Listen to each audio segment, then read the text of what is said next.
Good afternoon. I am Diane Hesselbach. I work here at Hinsdale Public Library, and welcome to our presentation regarding scams. I'd like to introduce Skip Gonsolin Absolutely. from the Attorney General's office, and I'll let Skip take it away. Great. Thank you, Diane. First of all, let me say thank you so much for Hinsdale Public Library for giving us this opportunity to come out and speak to you. And of course, for the audience that's here in person and for those that are online, thank you for taking the time out of your day to either come here or tune in. On behalf of my boss, the Illinois Attorney General, we hope that you will find this presentation helpful and beneficial. And I'm here really just to talk to you briefly about some of the programs and services that are available to you through our office. Let me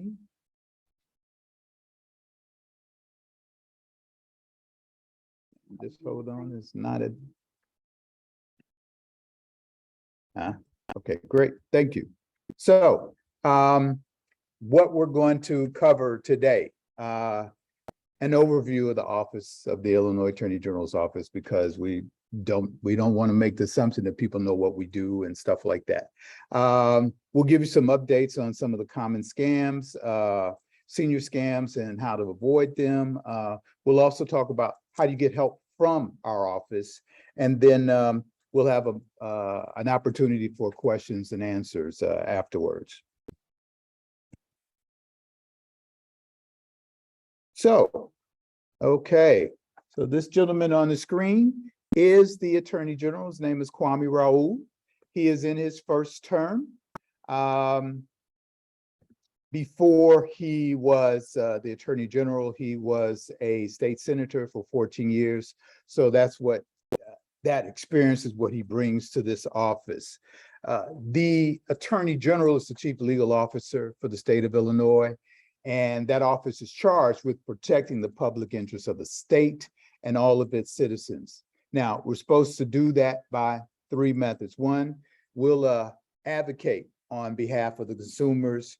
We will litigate. That means we will go to court to enforce those laws that come under our jurisdiction. And then we will also legislate. That means we'll work with the General Assembly, the legislators down in Springfield, to draft laws that we feel are necessary. Okay, and so where are we? Where is the Illinois Attorney General? Where? Well, we have our main office here in Chicago at the Thompson Center. We also, because we're a constitutional office, we also have an office in Springfield, the main office in Springfield, but then we have other satellite offices throughout the state. So Carbondale, East St. Louis.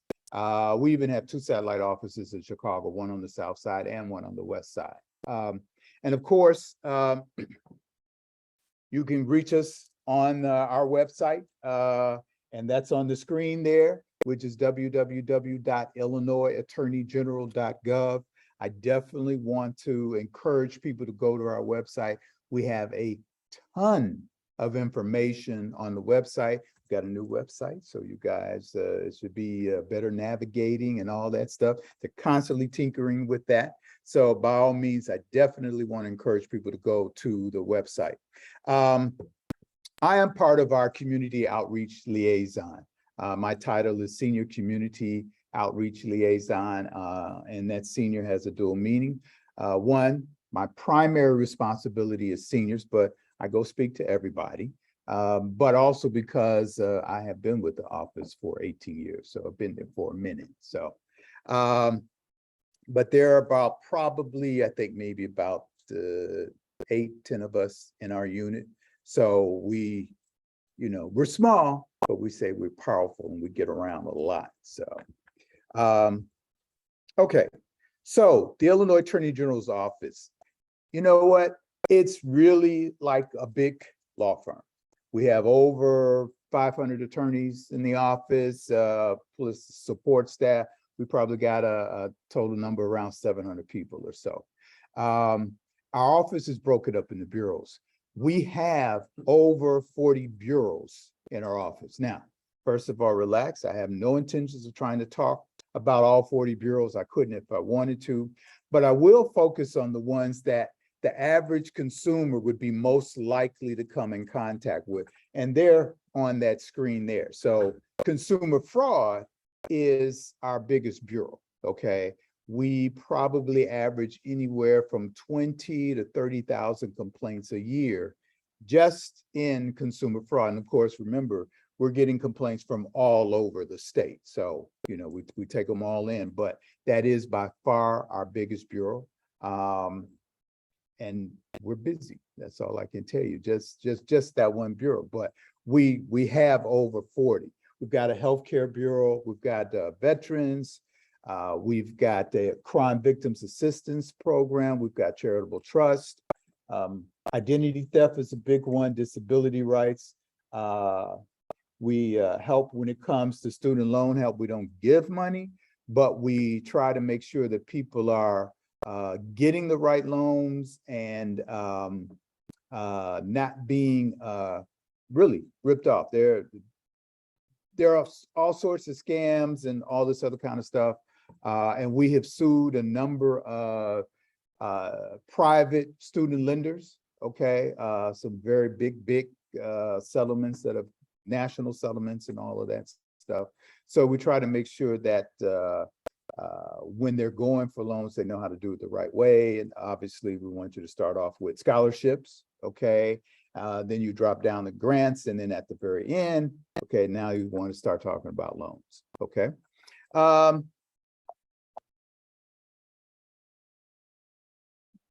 Sorry, hold on. Oh, got you. There we go. We're working. Okay. Every year we do a top 10 consumer fraud problems, what the top 10 consumer fraud problems are. As you can see here, the number one is construction, home improvement, home contractors. Now, let me just say about this top 10. They are always in the top 10. The only thing that changes is the order, okay? So I told you I've been with the office 18 years. This is the first time, and these are statistics from 21, so because we're still in 22. This is the first time that home contractors have been in the number one spot, but they have always been in the top 10, okay? Along with auto sales, used, and that's whether it's new or used. I cannot tell you the shenanigans that go on. And I don't know if I have any former auto dealers in the audience or anything like that. But let's just say we have a lot of issues with them trying to sell somebody a car, okay?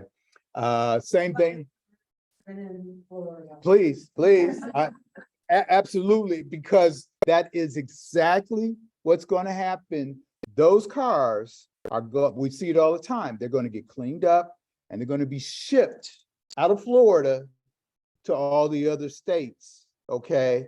So if you're in the market for a vehicle or whatever, especially used, we want you to really check it out. As a matter of fact, you have the right to take a vehicle that you're considering purchase, new or used, to an independent repair shop and have them, you know, take a look at it, have them put it up, give you a diagnostic, let you see what the status of that car is before you purchase it, okay?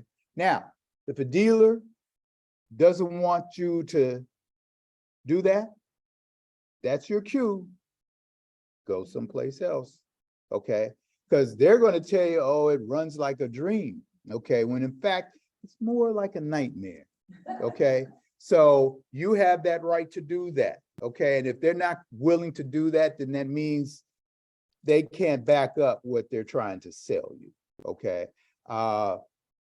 When it comes to new cars, I definitely want to encourage you to go onto our website. We've got a lot of tips. I didn't know I was doing things wrong until I got to this office and found out, I'm like, wow, I've been ripped off. So I really seriously want you to do that, because there are certain steps we want you to take so that you aren't taken advantage of, okay? Um, identity theft's a big issue, okay? This actually was created under the previous Attorney General, Lisa Madigan, but it was the situation where it kept happening. We saw the trends, and so she created an Identity Theft Bureau, and ever since then, it has been in the top 10, okay?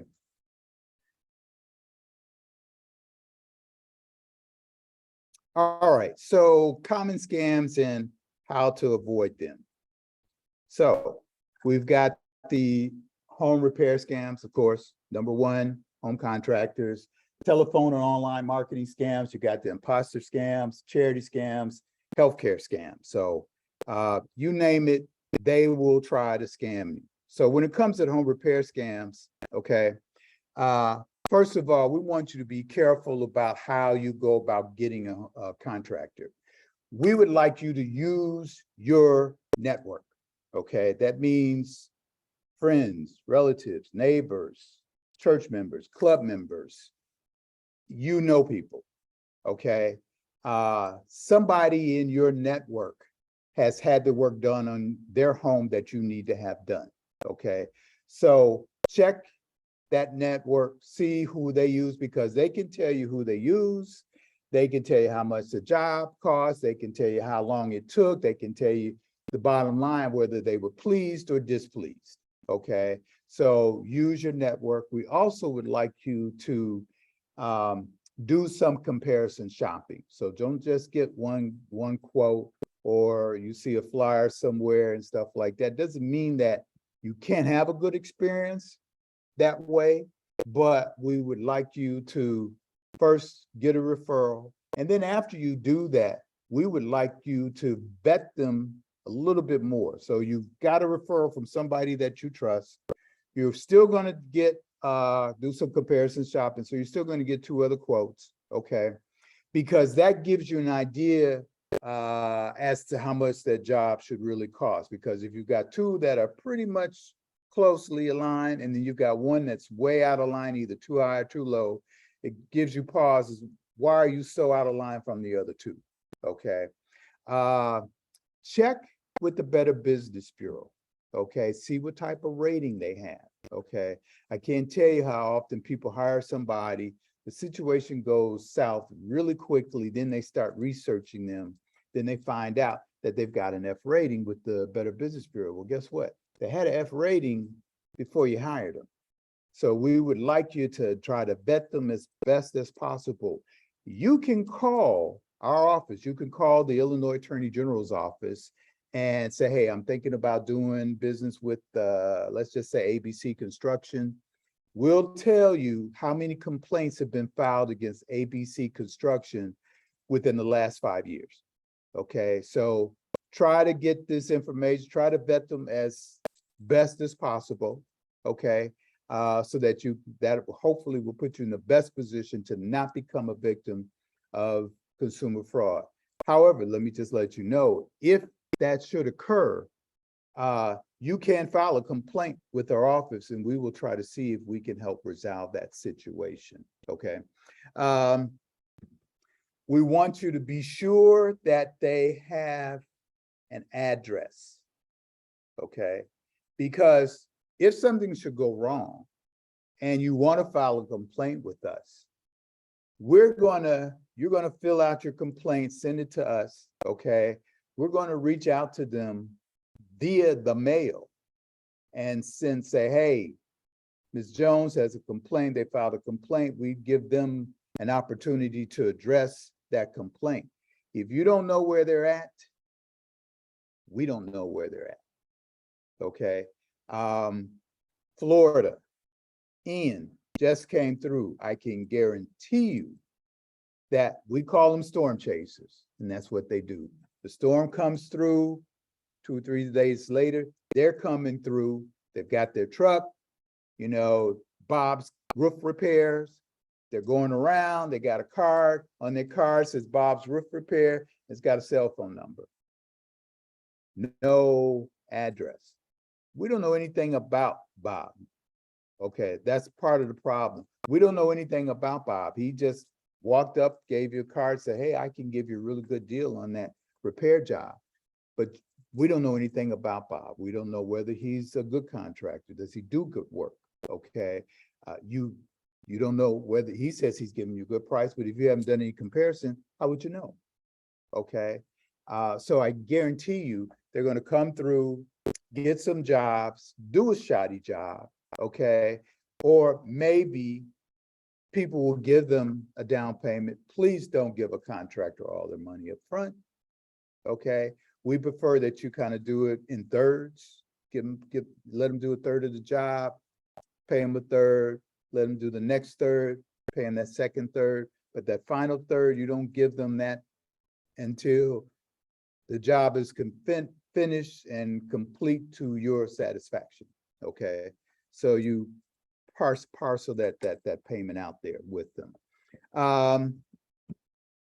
Contracts. Okay.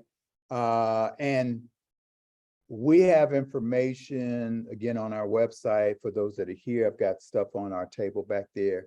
But if you're here in Illinois, they have a form that's from our office that they should be presenting you with. Okay. Most don't do that, but they have a form that they're supposed to be presenting you that's from our office that lays out the bare minimums in terms of what to expect on this contract. In other words, we don't want you signing any blank contracts and letting them fill it in afterwards. No, understand what you're signing, okay? Before you sign it, all of that, okay? So we want you to get written estimates. I said vet them, that's checking the background, all that other kind of stuff. We also want you, they should be licensed and bonded. And they're going to put that on their card because that makes you feel good that they're licensed and bonded. But we want you to check that out. So your license, great, perfect. We're going to act like our neighbors in Missouri, the Show Me State. Show me your license. I need to see it. Okay. I want to see your license because I want to be sure that you are indeed licensed, that it hasn't expired, and that whatever business your contract says, if it's Bob's Roofing, the license is under Bob's Roofing. Okay. I want to see if it's bonded. Okay. You say you're bonded, that means he's insured. That means if Bob goes up on your roof, falls off, his insurance pays for it instead of yours. So you definitely want to be sure that he's bonded. That means I want to see your insurance. Okay. Again, is it enforced? Okay. Hasn't expired. And does it say Bob's Roofing and all of that? So you want to see all of that, because if he's not insured, then that comes off of your insurance. Okay. So they're going to put that on their card. They're just having to print it up. Yeah. Put bonded and licensed. Okay. Right. But we're going to go to the next step and actually check that. Okay. All right. Imposter scams. Has anybody ever gotten the IRS scam call? Okay. So it's a very threatening phone call. They say they're from the IRS. You owe money. You don't pay them this money right away. Okay. They're going to have you arrested. They're going to shut your accounts down, the whole 9 yards. If they detect any type of accent, they'll throw in, we'll have you deported. You know, it's a very threatening phone call. Okay. Let me say this. When it comes to governmental agencies, we don't call you. That's the very first thing. So the people say, well, how do I know? If they called you, it wasn't a governmental agency. That's not how they operate. We send letters. IRS, if they're going to get in touch with you, they will probably start by sending you a certified letter. That means they want you to come down to the post office and sign for it because they want to be sure you got that first letter. Now, after that, they'll send you directly to your house. Okay. But they're not going to call you on the phone. Okay. And it's always a situation where they're pressuring you. Look, you've worked too hard for your money. Okay. You never have to be pressured to do anything right away, make a decision right away. Okay. No, absolutely not. Okay. And we don't do business, okay, where you have to pay somebody in gift cards, okay, iTunes cards, and all that other kind of stuff. That's not how we do business, okay? So, forget that. If it's spam, Yeah, two things happened to me. okay, Whereas the phone rang, I picked it up. Can you hear me now? Yes. I heard that when I said Yes. Because this is before I heard of that big scam. got you. Then they take your voice and whatever it is. that Yes.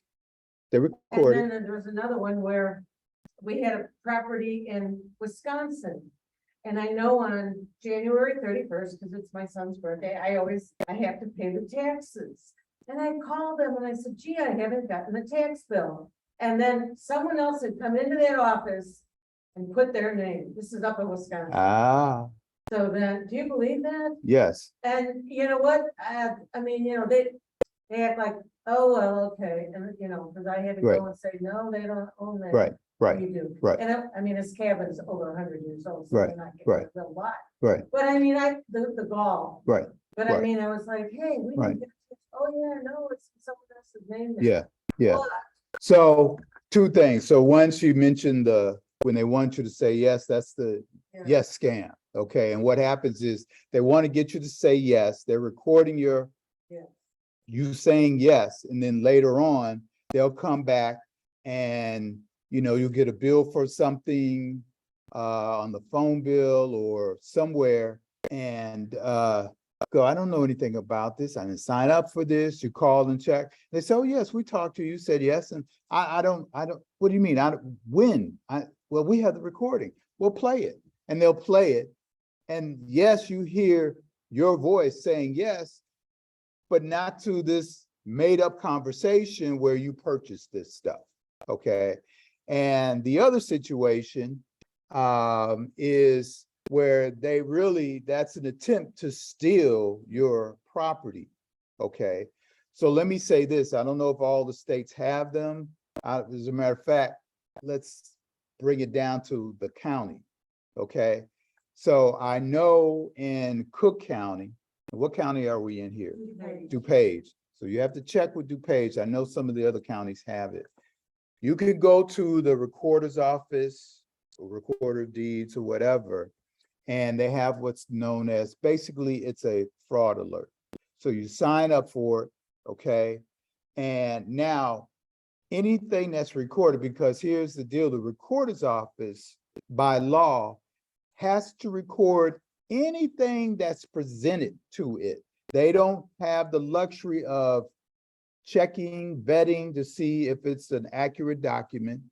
So they're going to come in with a fraudulent deed or something like that and record it on that PIN number, that property. Okay.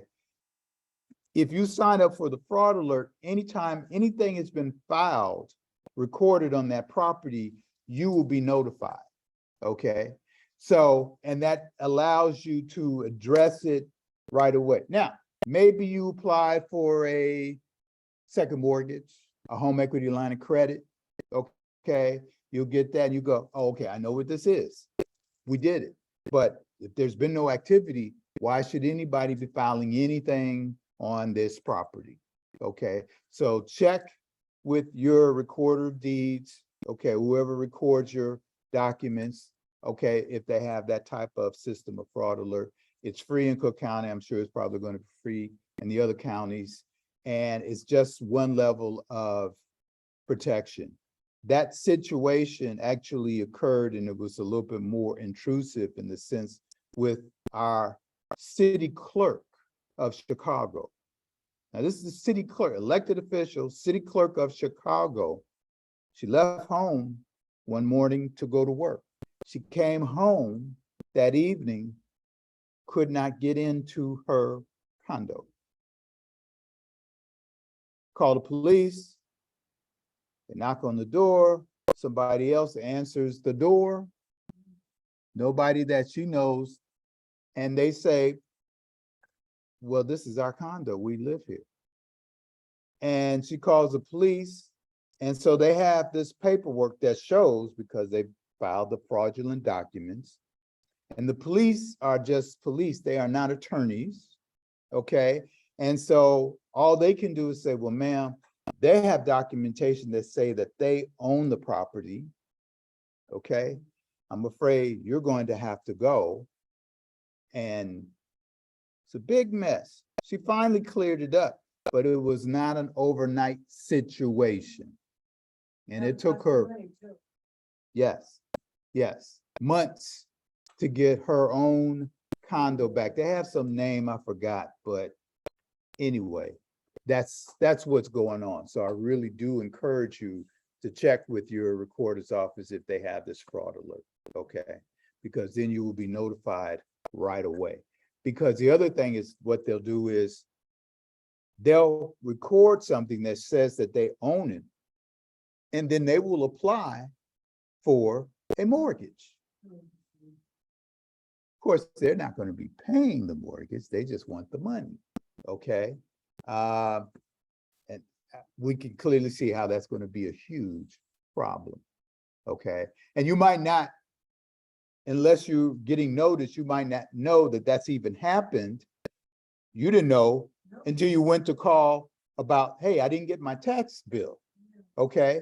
Now, if somebody's gotten a mortgage, the bank is eventually going to contact you because it's like, hey, you know, we gave you this mortgage and it's been 3 months. We haven't gotten the payment. This might be the first time that you're finding out. What? So check and see if you have that system. I highly recommend that you sign up for that. Telephone and online scams. Okay. So here, first of all, phone rings all day long. Okay. Bottom line is this. First of all, if you don't recognize that number, don't answer it.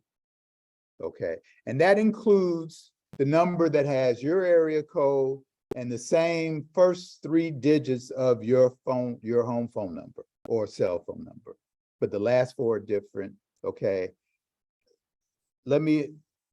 They can, caller ID is no longer infallible. They can make any number appear on caller ID. Okay. So when they do that, that's just to make you think this is a local call. And so you might be more inclined to answer it. If you don't recognize the number, do not answer it. Okay. Let your answer machine voicemail screen your phone calls.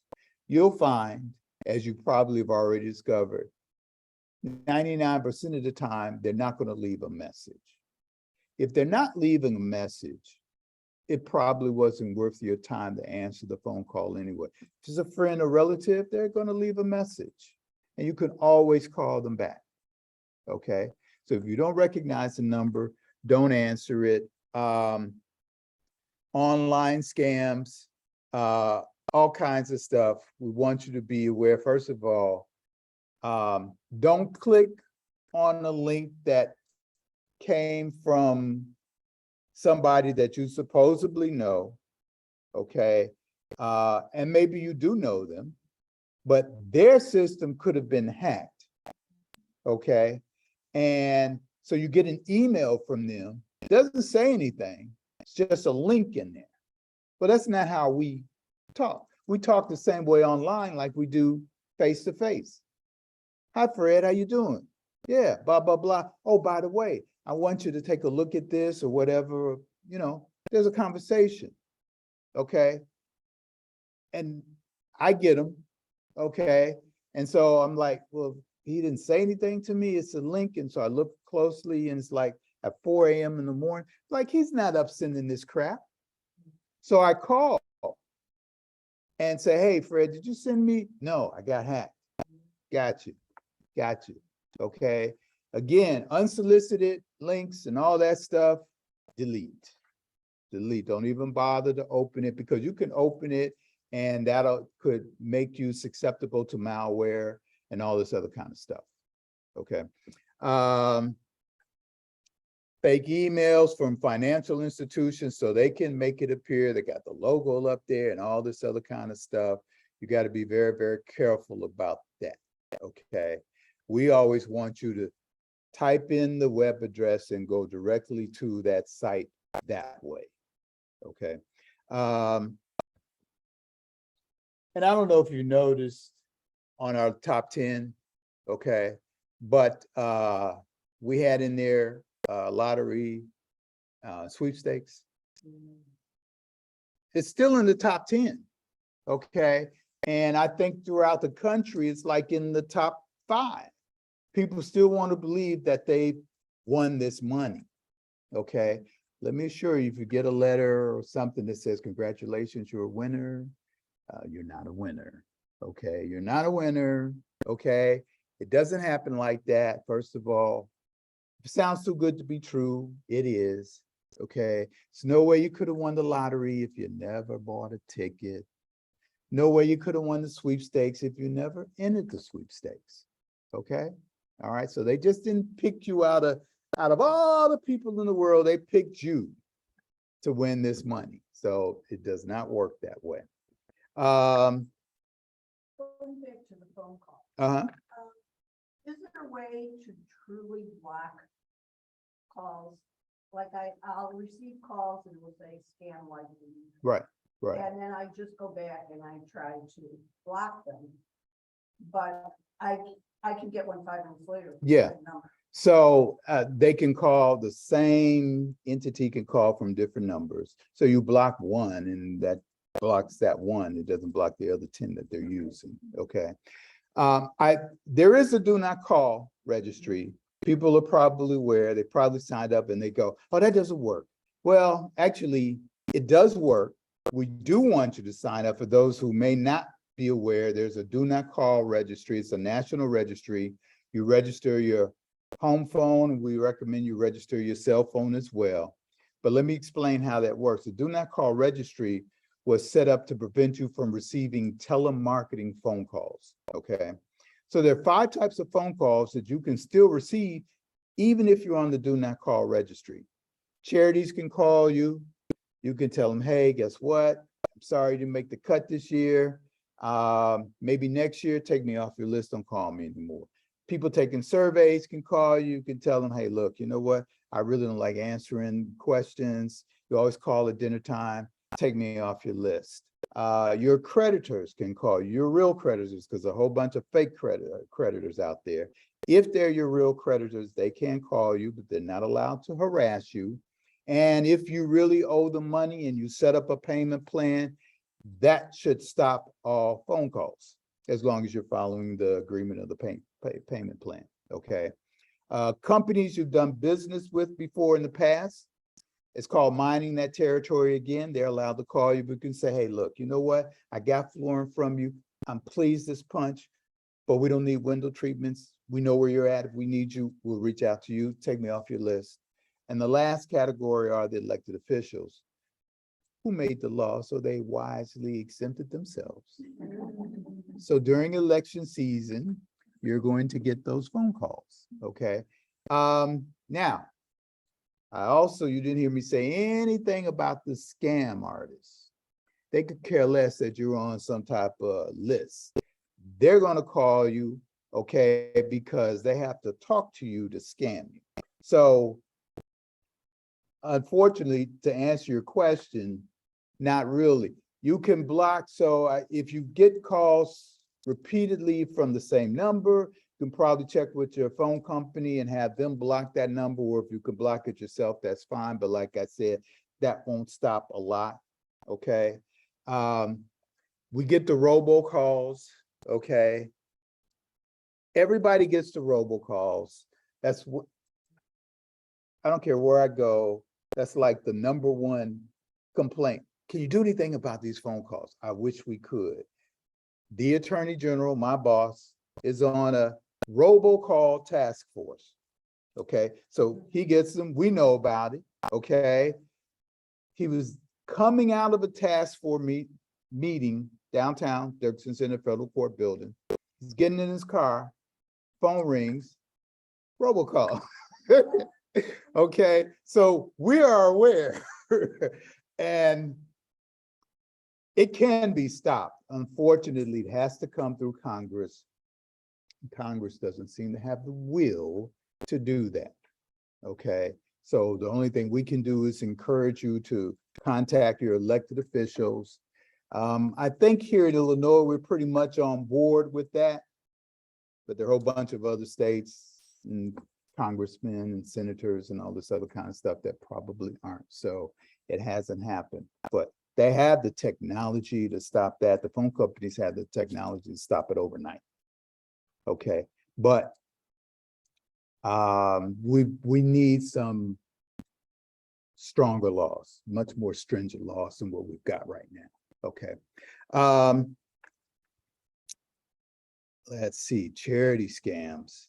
Okay, so you are aware, right, that when they're calling you for a charity, okay, that there are a lot of scams in charities. Okay, they may not be from who they say they are or whatever.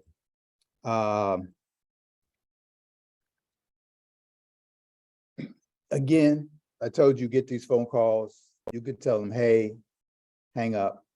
Don't call me anymore. If you're thinking about giving to a particular charity, they call you, they contact, again, you don't have to be, you don't have to give right away. If they're a legitimate organization, they're going to have marketing materials. You have them send you some stuff in the mail. I get the phone call. I think it was one of the, police things. Okay, you always get the police and the firemen, right? The guy calls me at night, and I said, well, I tell you what, why don't you do this? Why don't you send me some stuff in the mail, and I'll take a look, and then I'll make a decision. Well, I'll be more than happy to do that, but if I can get you to give right now, no, why don't you send me some stuff in the mail? Well, it costs us money to send that stuff, so if I can get you to give right now, we'll be sure to get that stuff. No, I'm like, hey, buddy, look, I don't know you, okay? So why don't you just send me some click, hung up on me? That's fine, okay? Because it's not happening the way you want it to happen, okay?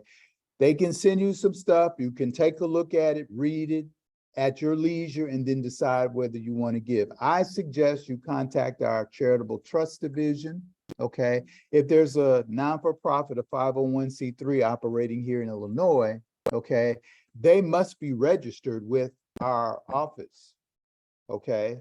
So, but if they're operating in Illinois, you may want to check with us. You could also do research on charities and stuff like that. They've got different sites that rate these charities and stuff. And let me assure you, there's some well-known charities that if you were to give them $10, only $1 goes to the actual cause, okay? So depending on the paperwork that they file here in Illinois, we may be able to tell you how much of your dollar actually goes to the charity, okay? So that's just another way to vet it, check. I always say check before you give, okay? So that, because I'm sure most people want to be sure if I'm giving, I want the bulk of my money to go. I know they're going to have some administrative costs, but $9 out of 10, that's out of balance. It's out of balance, okay? Healthcare scams. So, we, I guess, are sort of coming out of the pandemic, okay? When this first came, of course, there are all claims about we can cure coronavirus. To this day, we don't have a cure for coronavirus. We have a vaccine, but we don't have a cure. That didn't stop the people hawking whatever they wanted to hawk and tell you they had a cure, okay? So we want you to be careful about that. People get these phone calls all the time. I got, who was it? Stacy called me like back to back yesterday from, well, it wasn't Medicare, but she threw that in there. Okay, well, maybe we can help you save some money in your Medicare and blah, blah, blah, and all this other kind. I'm like, so wait a second, who are you? And where are you from? Okay, so then it's like, no, she's not from Medicare. She's from some other private company. Oh, okay. Well, I tell you what, say, I'm not interested. Well, no, I'm not interested. Click, I hung up on her. That didn't stop her from calling me back, 5 minutes later. And then it was like an automatic phone call. So I'm talking and she's just going on. I'm like, okay, she's not even real this time. So click, okay. But they'll try to convince you to get certain medical devices, and maybe you need a brace or something for your feet or whatever, or cane or whatever, that type. And they'll say, don't worry about it. It's not going to cost you anything. Your insurance will pay for it. The problem is you haven't cleared it with your insurance company. Your insurance company may not cover it, okay? And so you order it from these private third-party sellers. You get the stuff. Maybe they send the stuff to your insurance company, and your insurance company says, hey, we don't cover that. And so now you have to pay the bill, okay? And you might have made the decision to order it because you thought you didn't have to pay it and would be covered under your insurance. Okay. So be careful of those calls, all this other kind of stuff. Okay. I had a lady, and this is more healthcare, combo identity theft situation, a senior who received a bill from a hospital for a left foot amputation. She looked down, so she still had it, okay? But somebody went to the hospital, had a left foot amputation. Means a hospital stay, surgery, doctor's bill, medicine, whole 9 yards, okay? Under her name, okay? 2 victims. Her, because they used her name, okay? Now, if she were to go into the hospital and walk in, they could probably, okay, well, we see that it wasn't really you. But everything is not always so clear, black and white, okay? But the hospital, they deserve to be paid. They gave care to somebody, and it wasn't her, so she's not going to pay for it. Her insurance is not going to pay for it. They are out that money. Okay, so we just want you to be careful out there. Just want you to be careful out there. Sweetheart scams. Okay, let me just say this. Who doesn't want love? Everybody wants love. If you're not married, you want to date, all this other kind of stuff, and people are dating online. Okay, even seniors. Okay, I was surprised at that, but it's like, oh wow, you guys are really kind of busy. So anyway, the thing is though, we want you to be careful out there. Like I used to do internet safety and cyberbullying for the kids, okay, and telling them how to be safe on the internet. I used to ask them, I said, well, do people lie on the internet? They go, yeah. I'm like, okay, right. So let's not give people that you don't know all your personal information. Well, it applies when you're older too, okay? You've met this person online. That's their picture. That's the picture they put up, okay? Engaged in this conversation, and if they're the scams, they're going to hit you real quick. Okay, they aren't going to spend a lot of time. They're going to engage you, have a good rapport, but very, very soon they're going to start asking you for money in some form or fashion. I'm a businessman, I've got my own business, and blah, blah, blah, but something has happened and I just need a temporary loan for you until this stuff clears up. I'll pay you back plus interest. Okay. At some point in time, you've got to take this relationship from online to in person Have them come, meet you in a public place, restaurant, whatever, sit down and see if the guy sitting across from you looks like the picture that he sent. Okay, all of that. So you just have to be careful because they're out there. They are out there. So we want you all to be careful about that. All right, so help from the Attorney General's office. Steps to filing and resolving a complaint. So the first thing is you want to contact us. Okay. Now, if you're filing a complaint, obviously these days you can file it online. No problem. However, we're not trying to make it difficult. Okay. I have a lot of seniors that aren't online, anything like that. I just sent the senior, had a couple complaint forms sent to her. So you can call us. We can mail a complaint form out to you if that makes things simpler for you. If not, sir, by all means, go online, file a complaint. Okay. We're going to review it. Okay. And then hopefully at some point down the line, we should be resolving it, or at least trying to resolve it.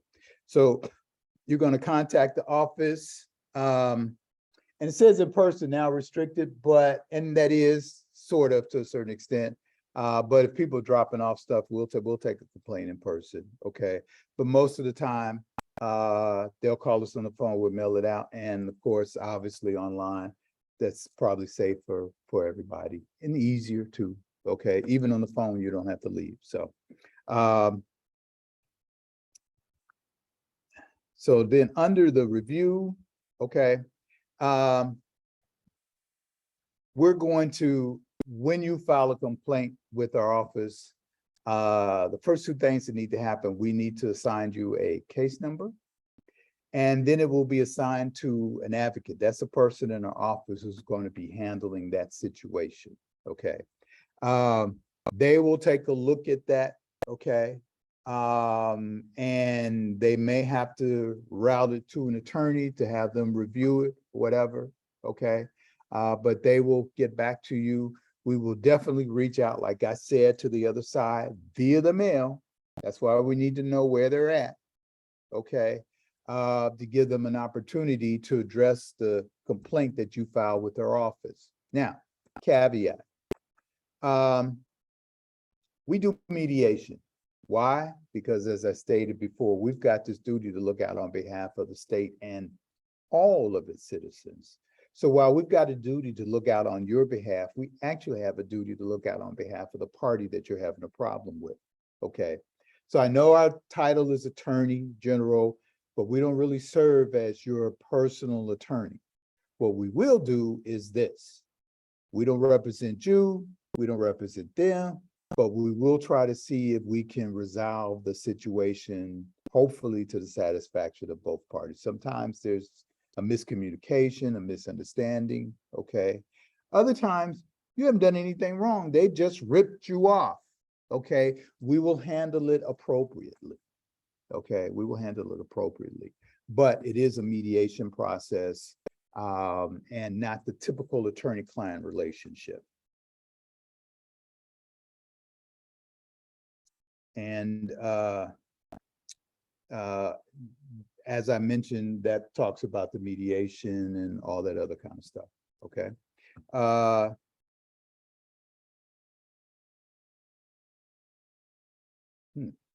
Okay. And here we go.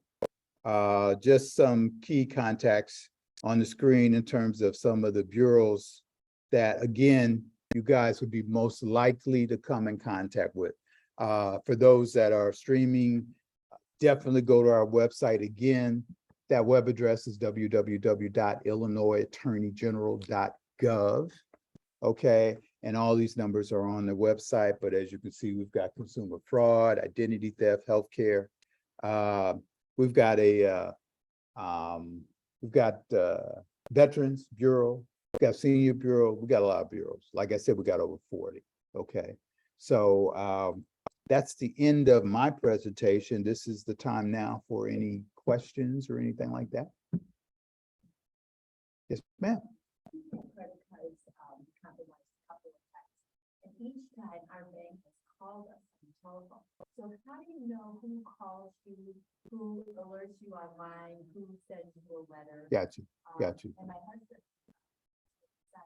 got an email from Social Security the other day saying, check your benefits. He opened it, and then it just kept thinking and spinning without Right. seeming to load anything. So Right. I'm wondering if Right. that's- Right. Okay, so I'm going to repeat your question because they may not have heard that online. So the question is that they have had their credit cards compromised a couple of times. And the husband also got an email from Social Security. He opened it and it never seemed to connect. It kept spinning. So let's deal with the credit cards. And the question was, they got a phone call from the bank or whatever, and how do you know it's actually coming from the bank or whatever? This is what you can do. If you get the phone call, listen. It's free to listen. It could be your bank. Take information down, okay, and say, thank you so much. I appreciate you giving me a call. I will check into this further. Hang up, okay? Now, if they're calling about your credit card, why don't you get your credit card out? Turn it over on the back, there's a phone number, call that number. Now, you know at this point, I'm talking to the bank. Say, hey, I just got a phone call and I just need to check with, you were telling me there's a problem with my car, blah, blah, blah. They'll be able to route you and say, yes, ma'am, we did, so on and so forth. Okay, so verify it, independently verify it, okay? They give you a number or anything, we're not going to use the number that you gave me. You can write it down, but you're not going to call. You're going to call independently of that. Okay. Again, the email from the Social Security, it was an unsolicited email indicating that there might have been some problem. Same thing. Okay. Call Social Security.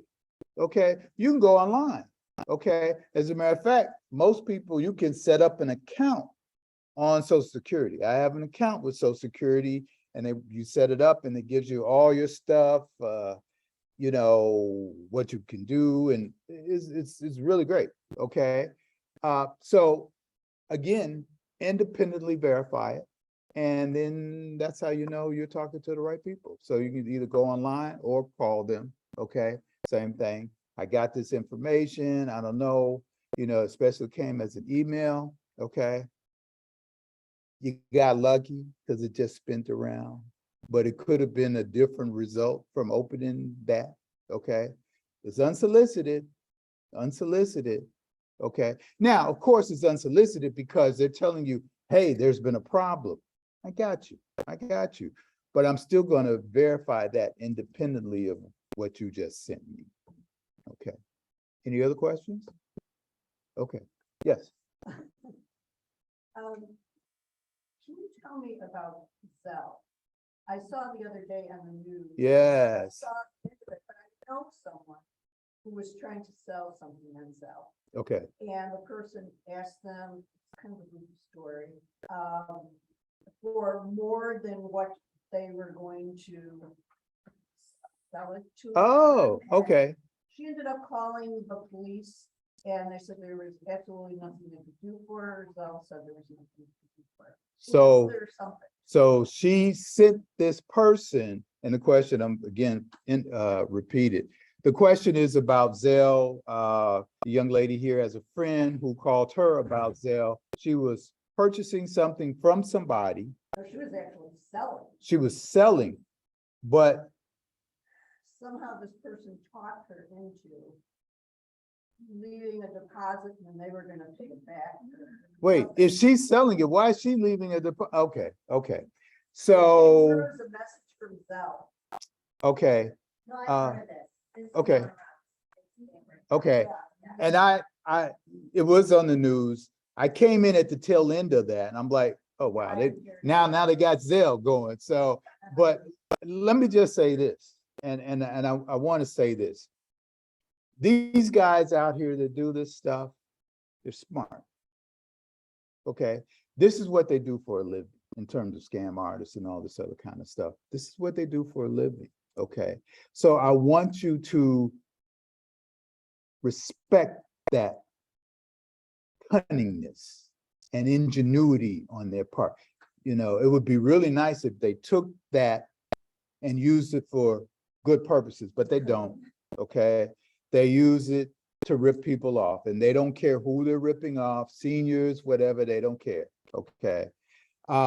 So on that situation, I think people need to be aware of how, in this case, how Zelle works. It doesn't work that way. If she's selling it, why am I giving you a deposit to, you know, that the money comes this way, not the other way around.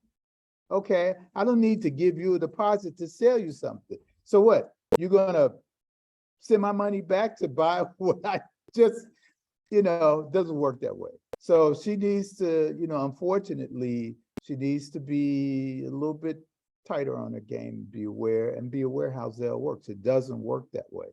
But I can tell you, you have to always be vigilant, unfortunately. This is the era that we live in. Okay, so you have to be vigilant. Yes, ma'am.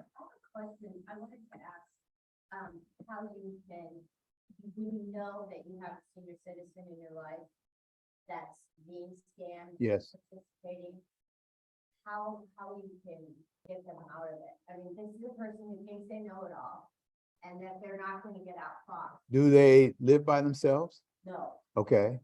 But so they live with somebody that is tasked with protecting them and can protect them. oh, no, this is a person who's not compromised in any way.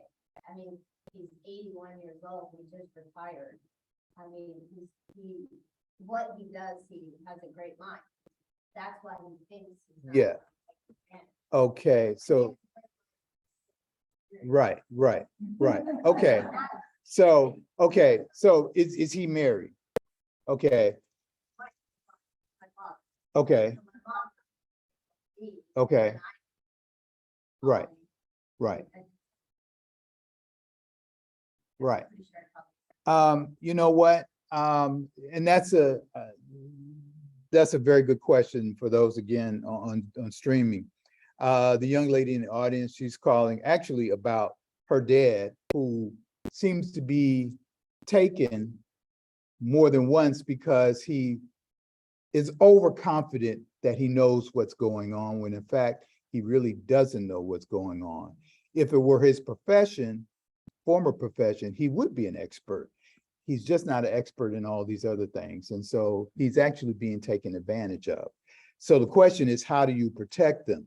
Well, you're going to have to get together with the wife and really make some hard decisions. Okay. You know, either have a discussion with him, a real heart-to-heart discussion, and say, hey, Dad, this is not working. Okay. And you're going to find yourself, I mean, here are the examples of where you've lost this money and how much. Okay. If you keep up at this rate, you're going to get down into a rabbit hole you aren't going to be able to get out of, and you may lose everything. Okay. So why don't you, if he were to consult with the wife, they might have better results. I think that she did go to the bank and tell the bank, look, I'm pretty sure he's doing. the Okay. legal thing." Okay. Okay. Asking the bank, to let her know, or else trying to get paperwork where they both have to sign. off Yeah. on- Okay. So here,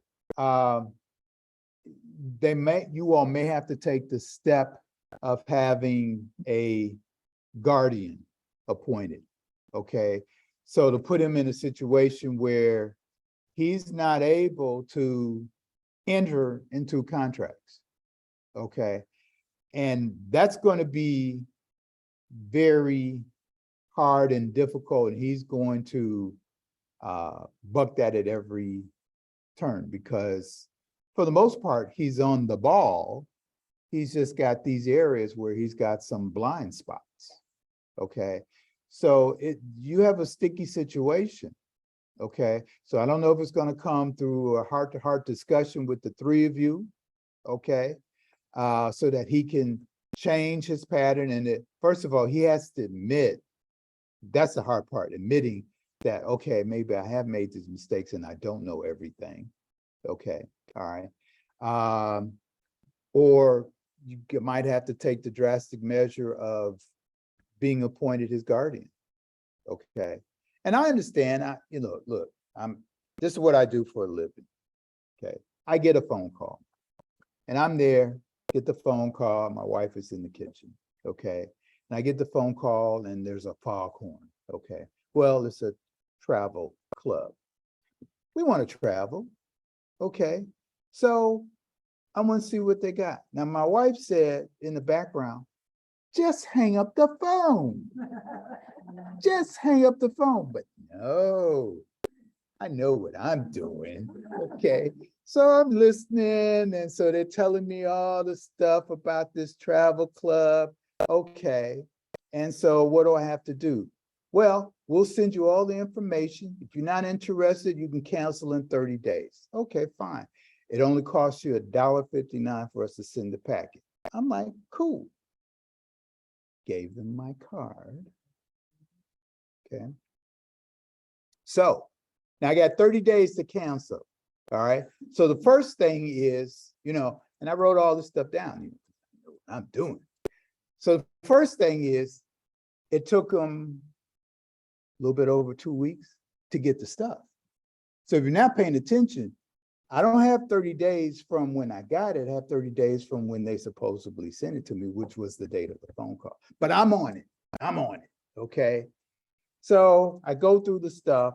Okay. I'm looking at it, blah, blah, blah. Turns out it's not worth anything. It doesn't work. It's no good. I cancel with 3 days to go. So I'm, early. I didn't wait till the last minute. I'm ahead of the deadline. Cancel with 3 days to go. Okay. Good. Next month. Oh, I'm sorry. And if you wanted to join, then they would deduct $159 a month from your account. Okay. But I'm not joining. I canceled. Well, that next month, I had $159 come out of my account. What is this? I have no idea what it is. So like, who took 159? And I do my research and it's like, what? So I called them and I said, hey, I canceled. I got my cancellation number, the date, time, who I talked to, blah, blah, blah. Okay. And I said, and by the way, who are you all? Because whoever I was talking to was not the name of the company that I talked to originally. Okay. So I said, well, who are you guys? Well, we're part of blah, blah, blah, and all this, a subsidiary, blah. I'm like, I didn't talk to you guys. I talked to them. And we mentioned that in the conversation. What? No, you didn't. Yes, we did, sir. I said, well, we have you on tape. Play it. Play it. Play the tape. Okay. Heard my voice, heard the conversation. No mention of this other company. Okay. So after the tape is gone, I said, see, there's no mention of it. Okay. So I want you to send my money back. Well, we're sorry, sir. We should have. Okay. So just send me my money back. Well, you have to write us a letter. Wait a second. I have to write you a letter asking you to send back the money that you shouldn't have taken from me in the first place, fraudulently? I said, okay, fine. I'm gonna write you a letter. So I wrote him a letter. Okay. And in the letter, I told him, of course, this is the last letter you're getting from me. Okay. I will be filing a complaint with the Illinois Attorney General's office and others. Also, here's the name of my attorneys, blah, blah, blah. If you don't send back my $159, you'll hear from them. Okay. I got the $159 back. I was lucky. I was lucky. But if I just listened to my wife who said, hang up the phone, we wouldn't have had to go through all of that. Okay. So there you go. There you go. So it happens. Are you able to do any of the independent research that you had mentioned at the beginning to for whatever the scam is. Oh, to- no, my dad. was Right. like that. Yeah, He knows. he's already done it. He's How a, can you do it to show him that it's a scam? well, you can do it afterwards. You can do it afterwards, but when that's going on, he's taking care of it, you know. Yeah. And his wife may very well be in the background, honey, why don't you just hang up the phone? You know, right,